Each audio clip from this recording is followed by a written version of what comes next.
C'est déjà demain. Allez, Anthony Morel, ça va Anthony? Ça va très bien Jean-Jacques.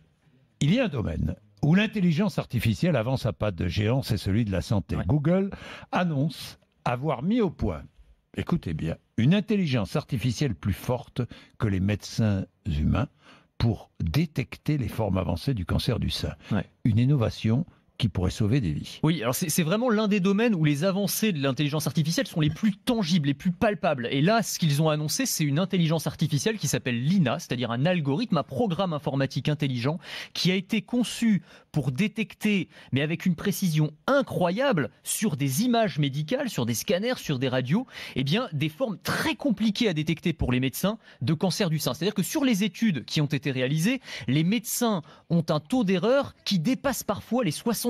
Pour détecter des toutes petites métastases, par exemple. C'est extrêmement compliqué. La machine, elle, a un taux de réussite de 99%. C'est-à-dire que l'œil de la machine, que cet algorithme, il est quasiment infaillible, quoi. C'est-à-dire qu'il a une précision qui est absolument redoutable. Ça ne veut pas dire que ça va remplacer les médecins, il s'agit évidemment pas de ça, mais ça va être une aide au diagnostic formidable. Et ça va permettre aux médecins humains, eh bien, de se concentrer sur ce qu'ils savent le mieux faire, c'est-à-dire l'accompagnement du patient, ce qu'ils n'ont pas toujours le temps de faire aujourd'hui. Donc, il s'agit pas d'opposer la machine et l'homme, mais en tout cas cette complémentarité dans les années qui viennent, elle va sauver des vies. L'intelligence artificielle est déjà plus forte que les ophtalmos. Oui. Ou que les dermatologues pour détecter certaines maladies. Absolument. Il y a eu plein d'annonces ces dernières semaines. Alors pour les ophtalmos, on a toujours Google d'ailleurs qui a mis au point une intelligence artificielle qui va analyser des images de la rétine et qui est capable de détecter plus de 50 maladies et avec une précision qui est aussi grande que celle des meilleurs ophtalmos mondiaux.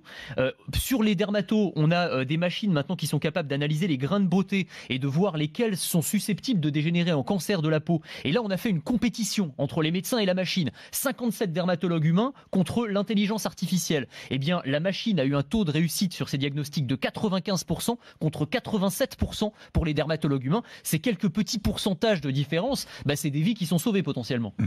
Les enceintes intelligentes d'Amazon seront bientôt capables de détecter qu'on a un rhume simplement en analysant le son de notre voix. Ouais, c'est ça. Ok Google, et puis tu te mets à tout Ok, exactement, c'est ça. C'est Docteur Google ou Docteur Alexa, exactement. C'est-à-dire qu'en fait, la petite enceinte va analyser la texture de votre voix et si vous êtes un peu enroué, si vous reniflez, si vous toussez, elle va le comprendre et elle va vous faire des propositions. Alors ça peut être tout bête, ça peut être vous proposer la recette d'une soupe bien chaude, ça peut être ça, ou alors ça peut être acheter du sirop pour la toux sur Amazon évidemment. C'est désespérant ça. Bah, c'est désespérant, ça veut dire qu'Amazon va savoir dans quel état sont tous les possesseurs d'une enceinte dans le monde et va pouvoir compiler ces données et savoir pas seulement malade, je crois.